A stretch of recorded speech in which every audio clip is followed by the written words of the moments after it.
안녕하십니까. 이재명이가 대통령실에 뭐라 했냐. 이번에 그 금융위원회에서 아마 이게 역대 최대 고강도 대책이 나왔죠. 우리 문재인 때 한 29번 부동산 대책이 단호가 다 실패했잖아요. 그런데 그것 때문에 문재인 정권이 무너진 거예요. 그래서 윤석열 대통령이 탄생한 거예요. 가장 대선 패배의 원인 1호가 부동산이다. 이렇게 그때 분석 민주당이 백서에 나옵니다. 이재명이가 2022년에 패배한 이유 1번 문재인의 부동산 정책 잘못. 이게 우상호가 만든 거예요. 우상호가 만든 대선 백서에 나옵니다. 근데요, 실제 부동산이 좀 민감한 건 맞아요. 근데 이번에 이제 서울의 집값이 미친 집값이죠.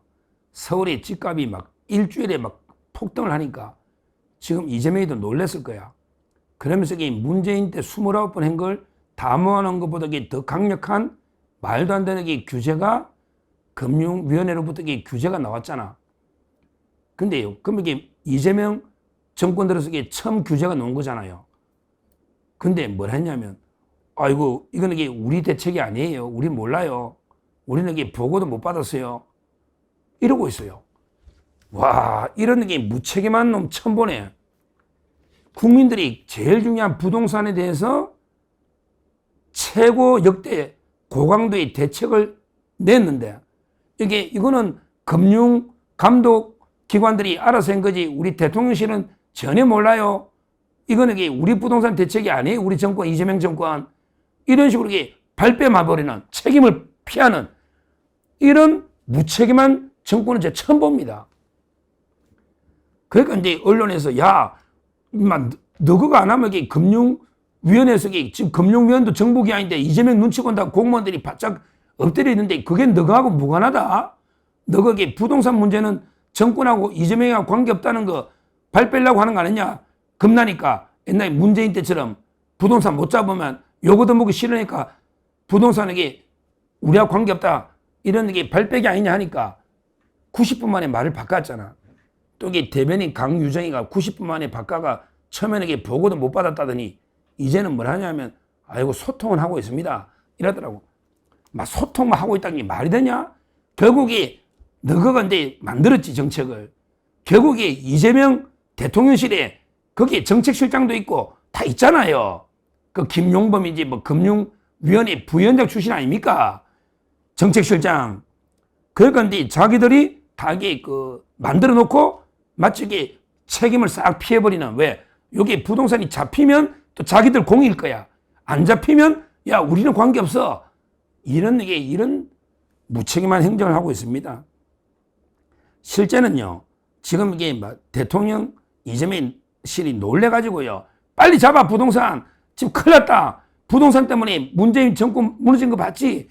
지금 난리치니까 이런 엄청난 반시장적인 말도 안 되는 대책이 나온 거 아닙니까? 이거는 정책실장이나 대통령실에서 다 짰다고 봐야죠.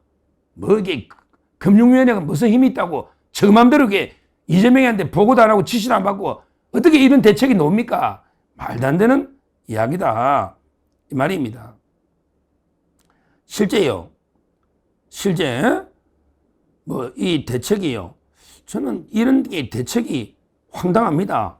뭐냐면 대출 한도를요. 완전히 6억으로 주택담보대출을 완전히 묶어버린다. 이런 반시장 정책 이런 것도 처음 보네. 서울에 웬만한 집은 다 20억, 30억, 몇십억 하는데요. 도저히 6억으로 딱 묶어버린다. 그럼 서울시는 집을 사지 말라는 거잖아. 그렇죠? 사지 말라는 거잖아. 그러면 그러면 오히려 집값이 안정될까요? 안정될까요? 거래가 수요가 묶어버리면 대출 묶어버리면 집값이 저는 떨어지거나 안정될까요? 저는 그래 안 봅니다. 왜냐하면 지금도 호가만 계속 올라가거든요. 거래가 물론 된 데도 있지만 호가만 계속 거래가 적어도 호가가 올라갈 수 있고요. 또 이래 되면 돈 있는 놈 진짜 현금 많고 돈이 내가 한 30 몇십억 있다. 돈 있는 놈들끼리 사고 팔면서 집값이 또 올라갑니다.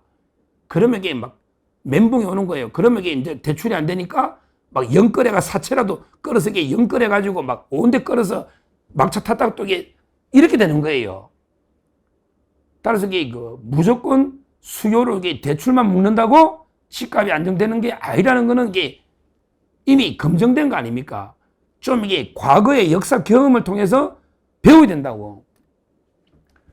야, 그럼 이게 집값이 왜 이렇게 특히 그 뛰느냐, 서울 중심으로. 강남 상구뿐만 아니라 전체에 막 확산되잖아요. 이거는요, 바로 이게 저는 주택이든 부동산은 심리입니다. 심리. 근데요, 좌파 정권만 들었으면 이렇게 되는 거예요. 우리 옛날에 노무현 때 당했잖아. 그러게 문재인 때 2배 올라버렸잖아. 이게 문재인 때 2배 올라버렸잖아. 서울 시내 집값이 2배가 뭐야? 뭐 거기에 저는 덕은 좀 봤어요, 솔직히. 저는 강남에 제가 고백합니다. 하나 사가게 덕은 봤지만 그런 덕을 보고 싶진 않아요. 뭐 아직 파는 실현 소득은 아니고 미실현 소득이지만 그러나 게 문재인 때 2배, 3배 올라버렸잖아. 노무현 때 올라버렸잖아. 그러니까 이재명이 좌파가 들었으면 집값이 오른다는 심리입니다.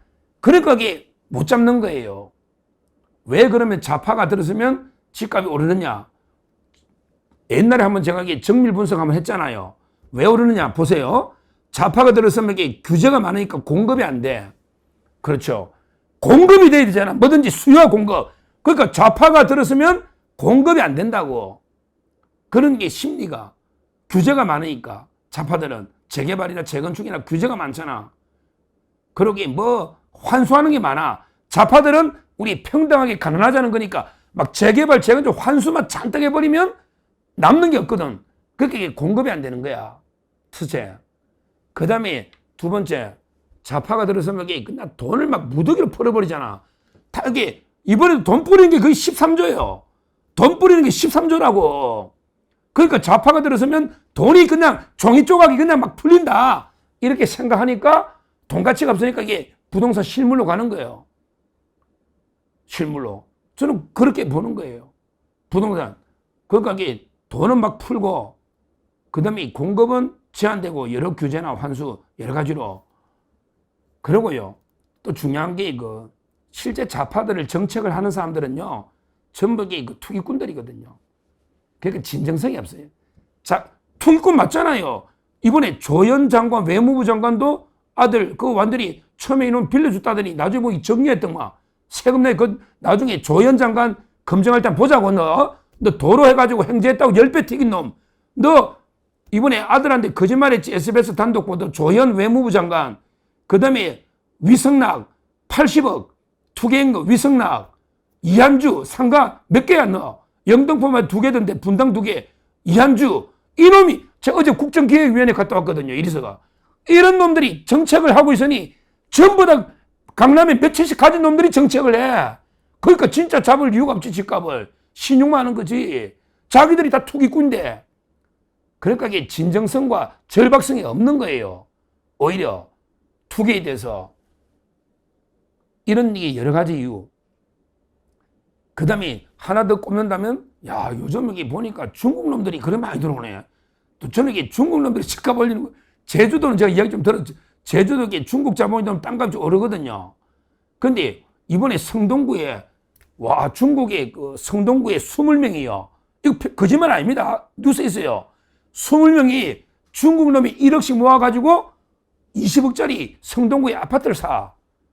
그럼 이게 40억 되면 100% 수익률이잖아. 가지고 나가. 와, 저는 이게 중국 놈들이 떼거리로 몰려가지고 이게 집을 사가 투기를 한다. 아니, 남의 나라가 투기하는 이게 정상적인 나라입니까? 옛날만 해도 제 민법 공부할 때 외국인은 토지 지을 때 허가받고 뭐 이게 제한이 있었거든요. 아니, 우리나라 사람이 어디 가 투기하는 거 똑같잖아요. 중국 애들이 한국에 와서 아파트 투기를 한다. 요즘 핫한 지역, 성동구나 이런 게 중국 자본도 왜 제주도 그때 보면 많거든요. 들킨 게 아니지. 실제 중국 자본이 엄청나게 들어서 부동산 싹 올려놓고 빠져나가면요. 어떻게 됩니까? 자기들은 한몫 잡고 이런 것도 상호주의에 따라 규제를 해야 되잖아요. 규제를. 이런 심각한 문제가 있는 거예요. 그리고요. 가장 중요한 거는요.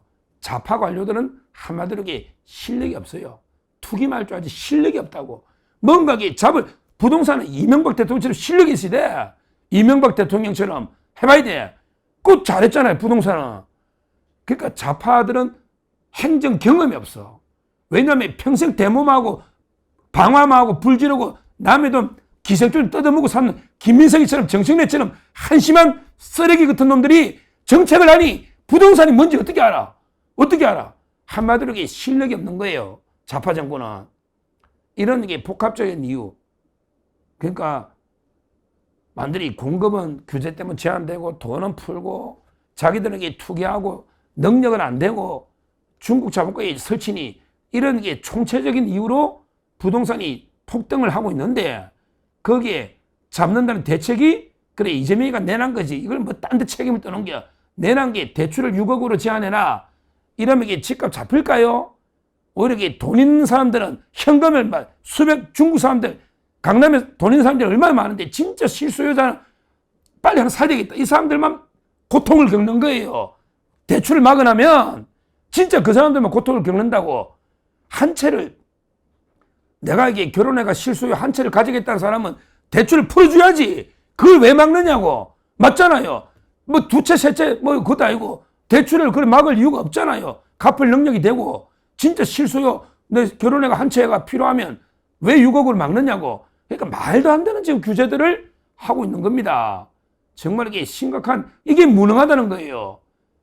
완전 쇼만다는 거예요. 결국에 문재인이가 29번 대통령이 다 실패했듯이 이재명이 뭐 모르죠. 30번 낼지 뭐 40번 낼지 이래야만 이게 대실패로 끝납니다. 근데 이게 대실패로 끝날 가능성이 상당히 많다. 정말 이게 심각하다. 이렇게 보고 하되 이런 좌파 정책으로는 부동산은 필패입니다. 시장을 이기는 정부가 없다. 특히 이 무능한 좌파 정부는 절대 시장을 이길 수가 없다. 이렇게 제가 말씀드리고 일단 이게 정책 위반자 중에 투기꾼들부터 걸러내야 된다. 투기꾼들부터 정말 이게 이한주, 위승락, 조현 뭐 한두 명이 아니야. 투기꾼들부터. 그러면 이게 뭐 이재명이도 걸러내야지. 이재명이도 건물이 4개인데 배소연 이놈들이 엄청나게 투기했을 거야. 그 성남 땅도 성남집도 많이 벌었던데 이재명이 많이 벌었던데 실제 숨겨놓은 게 많지. 이런 게 그 투기꾼부터 걸러내야 된다. 근데 중요한 거는 시장을 이기는 정부는 없다. 무능한 좌파 정부는 절대 못 잡는다. 이렇게 말씀을 드립니다. 감사합니다.